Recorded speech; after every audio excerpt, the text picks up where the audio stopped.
আপন ঘরে ঘুমায়, মা বাপ জীবিত, কিন্তু একটা দিন চোখের পানিও পড়ে না, বলেও না আমার 365 দিনে আমার 16 বছরের ছেলেটা একদিনও ফজরের নামাজ পড়ে না। এত বড় জানোয়ার মুসলমানের ঘরে কেমনে ঘুমায় বেটা?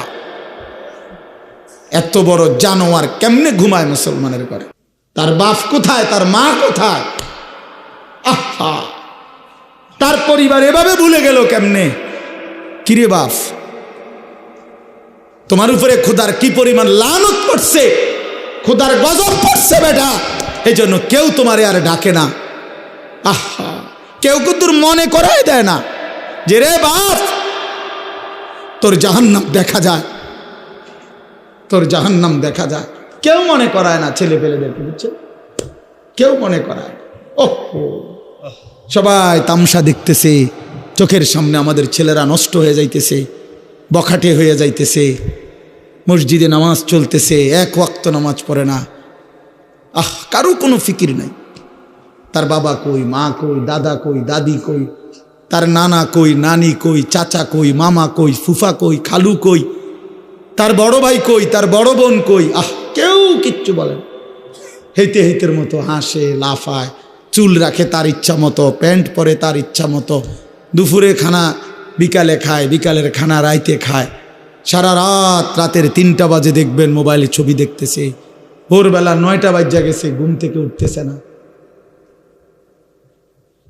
এটা মুসলমানের জিন্দিগি? এটা মোমেনের জীবন? এটা বাবা মার সংসার? এটাই সার্থকতা জীবনের? বলে পৃথিবীর সর্বাধুনিক মজবুতি প্রযুক্তি দিয়েও যদি আপনি সোফা বানান, খাট বানান, কি লাভ হবে যদি স্ত্রী সন্তান নাফরমান হয়? হ্যাঁ, যদি ছেলে মেয়ে বেনামাজি হয়, মেয়েটা যদি বেপর্দা হয়, স্ত্রী যদি বেপর্দা হয়, কি ফায়দা? অর্জন কি জিন্দেগির অর্জন কি? এই জন্য আমি অনুরোধ করছি আপনাদের কাছে, দয়া করে ফিকির করেন, ফিকির করেন। ছেলেরা বাপ, নষ্ট হইও না বাপ। যদি অব্যাহত গুনাহ পাপ, একটা শেষ, এই প্রসঙ্গটা শেষ করতে চাই।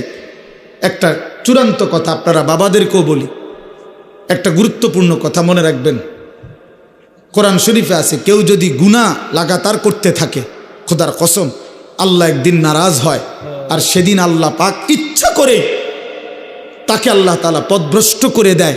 আর কোনোদিন আল্লাহ ইচ্ছা করেই তারে আর হেদায়েত দেয় না, আলোর পথে ফিরতে দেয় না, কল্যাণের পথে আসতে দেয় না, জান্নাতের পথে আর আসতেই দেয় না।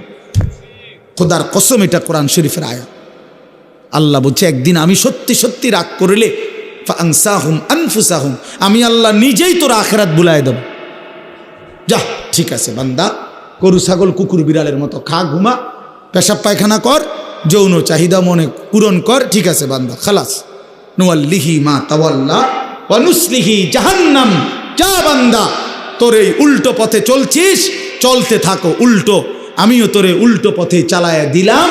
তো মনে রাখো, একদিন ওয়া নুসলিহি জাহান্নাম, উল্টো পথে চলতে চলতে একদিন তোমারে আমি আল্লাহ ধাক্কা দিয়া, লাথি দিয়া ফেরেশতাকে বলে জাহান্নামে ফেলে দেব।